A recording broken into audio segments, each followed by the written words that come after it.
अस्सलाम वालेकुम my YouTube family friends. आज आपको घर में ही अबाया स्टिच करने का बेहतरीन तरीका बताऊंगी जो आपकी पॉकेट फ्रेंडली भी होगा और बहुत ही इजी और सिंपल सा है, आसानी से स्टिच भी हो जाएगा। फ्रेंड्स, यहाँ पर मैंने 55 लेंथ पर 4 लेयर पर कपड़ा लेकर फोल्ड कर रख लिया है। अच्छा, लेंथ वेरी करता है हर किसी के साइज़ के ऊपर। आप अपने साइज़ के अकॉर्डिंग शोल्डर से लेकर पाँव तक नाप कर ले कि आपका साइज़ कितना है। उसके बाद हम आते हैं अपने शोल्डर की तरफ। यहाँ पर हम शोल्डर की मार्किंग कर रहे हैं। अबाया जो भी होता है वो हमारे साइज़ से थोड़ा सा खुला और बड़ा होता है, यानी कि पाँव तक आता है। तो यहाँ पर अगर हमारा शोल्डर का साइज़ है 7.5, तो हम उसको आधा इंच बढ़ा कर रखेंगे। जैसे हम उसमें रखेंगे 8, अगर तो हमारा है 8.5 या 8, तो उससे आधा इंच बढ़ा कर ही रखेंगे। इसी हिसाब से मैंने पूरी मार्किंग की है और चेस्ट में भी 2 इंच एक्स्ट्रा फैब्रिक रखा है ताकि बॉडी शेप विजिबल ना हो। यहाँ पर देख सकते हैं आप, मैंने यहाँ पर 8 इंच रखा है और जितना मैंने शोल्डर की विड्थ रखी है उतनी ही लेंथ रखी है। यहाँ पर देखें, आर्म होल हमारी 8 पर जा रही है। अच्छा, अब हमारे पास यहाँ पर जो चेस्ट का साइज़ था ना, वो था तकरीबन 9.5 और 9 के दरमियान में। तो हमने यहाँ पर 10-11 के दरमियान में रखा है। 1 इंच जो है वो सिलाई का मार्जिन भी इसमें रखा है एक्स्ट्रा। अब यहाँ से हम 5 इंचेस का निशान लगाएंगे जहाँ हमने बेल्ट अटैच करना है। तो अगर आपने नीचे बेल्ट अटैच करना है तो वो पेट पर आ जाएगा या वो हिप वाली साइड पर आ जाएगा, तो बुरा लगेगा। यहाँ से 5 इंच पर हमने मार्क कर लिया और फिर एक ओरेब शेप में लाइन लगा दी है। इससे हमारे अबाया की शेप बहुत ज़्यादा खूबसूरत बनेगी। नीचे से 5 इंच ऊपर की तरफ रख कर और फिर उस पर मार्किंग कर लिए। यहाँ पर नॉर्मली हमने जिस तरीके से कटिंग करते हैं वो कटिंग कर ली, प्लस हमने जो साइड से फैब्रिक एक्स्ट्रा बचा था वहाँ से स्लीव्स निकाल लिए। इस तरीके से हमारी इसी पूरी पट्टी में ही पूरा अबाया कटिंग हो गया। अब यहाँ पर हम मार्किंग कर रहे हैं कि कहाँ कहाँ हम लोगों ने निशान लगाना, सिलाई करनी है। और जहाँ 5 इंच हमने रखा था ना, वहाँ से हम लोग भी कट कर निशान लगा लेंगे ताकि आइडिया हो जाए कि यहाँ से हमने अपनी स्टिचिंग जो है वो स्टार्ट करनी है। नीचे से भी 5 इंच ऊपर की तरफ कट कर लिया।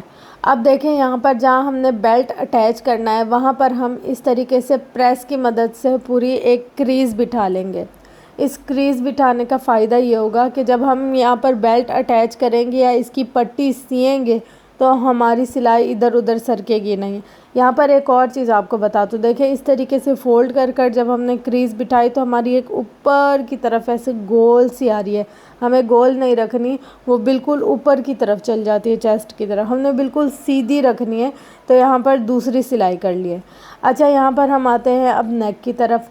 नेक का भी यही हिसाब है कि अगर हमारी है 4.5 इंच नेक का साइज़, तो हम उसको रखेंगे 5-5.5 इंच।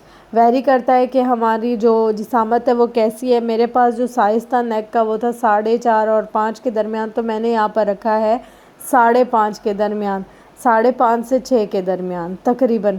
थोड़ा सा इसमें ब्रॉड नेक रखा है ताकि अगर हम अबाया पहने और अगर कभी किसी ने फेस पे मेकअप वगैरह किया हो या कुछ भी इस तरीके से ज्वेलरी वगैरह पहनी हो तो वो एकदम से फेस पे रगड़ खाकर नीचे ना जाए।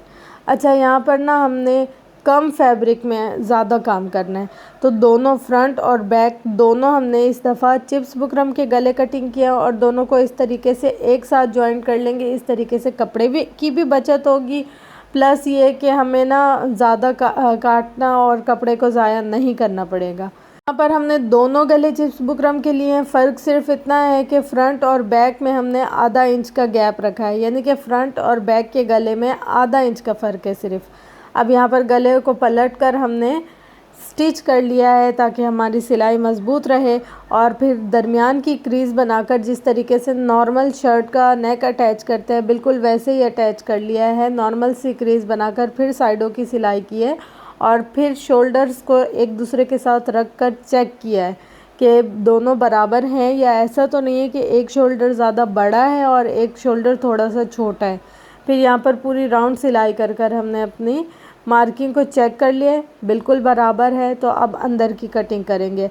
अगर हम पहले अंदर की कटिंग कर लें और हमारे शोल्डर में फ़र्क आ जाए तो फिर हमारी पूरी शर्ट की जो लुक है ना वो आउट हो जाती है। अच्छा, अक्सर ना हम लोग जब बैक गला स्टिच करते हैं तो क्या करते हैं कि एक दूसरे के ऊपर रख कर सिलाई कर कर पलटा दे देते हैं, लेकिन क्योंकि हमने इस नेक पर चिप्स बुकरम अटैच किया तो हम इस पर रख कर पलटा नहीं देंगे, बल्कि देखिए इस तरीके से हमने इसको खोला।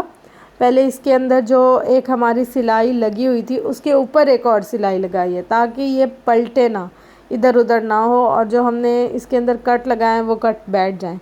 अब यहाँ पर हमने फ्रंट नेक रखा और फ्रंट नेक रखकर उसको भी इसी तरीके से खुला रख दिया है। नॉर्मल जो हम नेक स्टिच करते हैं ना, नॉर्मल नेक से थोड़ा सा ये फ़र्क है कि हम इसको पलटेंगे नहीं, बल्कि जब हम इसको दोबारा से मोड़ेंगे ना, फिर मोड़ कर हम इसको स्टिच करेंगे कुछ इस तरीके से, जैसे यहाँ पर हम इसको स्टिच करें। और हाँ, कंधे पर डबल डबल सिलाई लगाना लाजमी है। अगर हम डबल सिलाई नहीं लगाएंगे तो हमारा शोल्डर खुलने का ख़तरा होता है। अब देखिए इस तरीके से इसको मोड़ना है, दूसरे वाला मोड़ना नहीं है जैसे हम लोग रख कर पलट कर और फिर मोड़ते हैं तो सीधी सी मुड़ जाता है हमारा नेक, वैसे वाला नहीं मोड़ना, बल्कि इस तरीके से मोड़ना है तो हमारा नेक बिल्कुल परफेक्ट होगा, ना कोई झोल आएगी ना ही कोई ख़राबी होगी। अब यहाँ पर हमारे नेक तक हमारा अबाया तैयार हो गया, तो आते हैं शोल्डर की तरफ। शोल्डर के बीच में जो लाइन थी ना, पहले तो उस लाइन को स्टिच कर लेते हैं। और यहाँ पर जो हम शोल्डर रख रहे हैं ये हमारे इलास्टिक वाले हैं, तो यहाँ पर जिस तरीके से हम नॉर्मल ट्राउज़र के लिए 2 इंच की पट्टी मोड़ते हैं ना, तो यहाँ पर मैंने वैसे ही 2 इंच की पट्टी मोड़ी है। फिर अपनी कलाई के हिसाब से इलास्टिक की नाप कर लें, और जितनी एक साइज़ होगा एक बाजू का, सेम उतना ही दूसरे बाजू का भी साइज़ होगा, तो दोनों को ही इलास्टिक पर निशान लगा लें। यहाँ पर देखें इस तरीके से। अब इसको इसके अंदर इंसर्ट करना है, तो किसी भी आप टूल की मदद से इंसर्ट कर सकते हैं। मेरे पास ये पेन था तो मैं इसी पेन की मदद से ही इसको इंसर्ट कर रही हूँ इसके अंदर।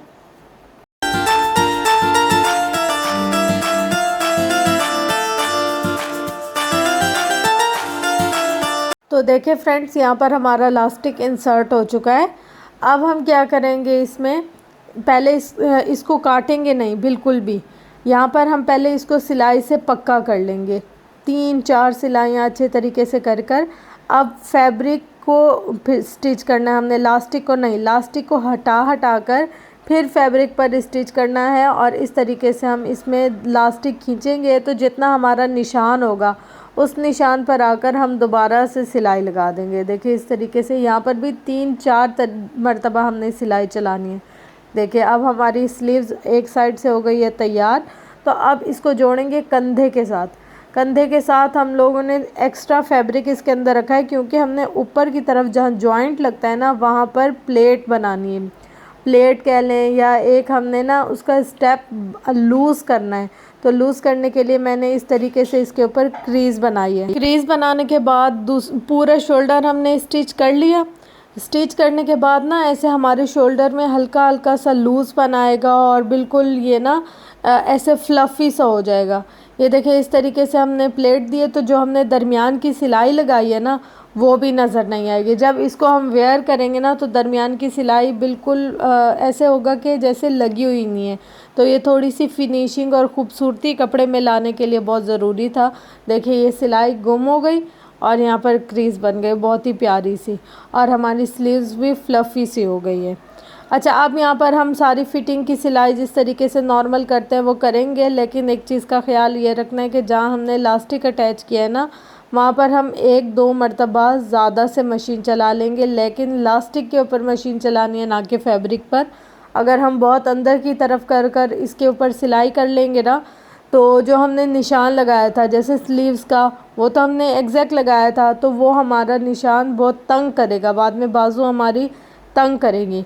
अब यहाँ पूरे हम अबाया को स्टिच कर लेंगे, फिटिंग की सिलाई भी लगा लेंगे, प्लस नीचे की भी सिलाई पूरी लगा लेंगे।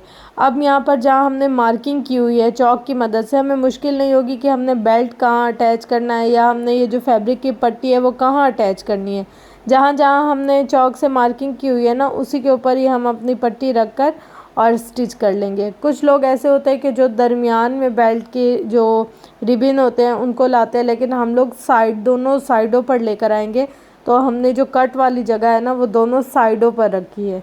तो देखिए इस तरीके से हमने पूरी दोनों साइडों से, फ्रंट भी और बैक भी, पट्टी अटैच कर लिए और इनके मुंह खोल लिए हैं जहाँ हमारी फिटिंग की सिलाई आ रही थी वहाँ पर। पूरा स्टिच करने के बाद हम इसमें एंड में इस पट्टी अटैच करेंगे, जो इसके अंदर है रिबन वो हम इसको एंड में अटैच करेंगे। प्लस जहाँ हमने थोड़े से मुंह खुले रखे या कट रखा है वहाँ पर भी सिलाई को डबल चलाना है ताकि हमारी सिलाई एंड तक मज़बूत रहे। अगर हम कभी उसकी स्ट्रिप्स खींचते भी हैं ना तो भी हमें तंग ना करे और कपड़ा फटे नहीं। ये कपड़े की मजबूती के लिए होती है डबल सिलाइयाँ और सिलाई को अच्छा करने के लिए। फ्रेंड्स यहाँ पर अब हमने ले लिए 2 इंच की पट्टी और उसको कुछ इस तरीके से बंद कर लिया है और अब इसके ऊपर ही सिलाई चलानी है। अगर हम चाहते तो इस पर गुम सिलाई में भी लगा सकते थे, लेकिन ये ज़्यादा खूबसूरत लगेगी। और यहाँ पर हमने इसके आगे स्टॉपर भी ऐड कर लिए हैं, सिर्फ खाली रस्सी अच्छी नहीं लगेगी। और ये हमारे अबाए की फुल लुक है, बहुत ज़्यादा घेर वाला और अगर कहें थोड़े से फ्लफ़ी से स्लीव्स वाला, प्लस लास्टिक हमने जो अटैच कर लिया उससे पता नहीं चल रहा कि कितना खुला है या किस तरीके से।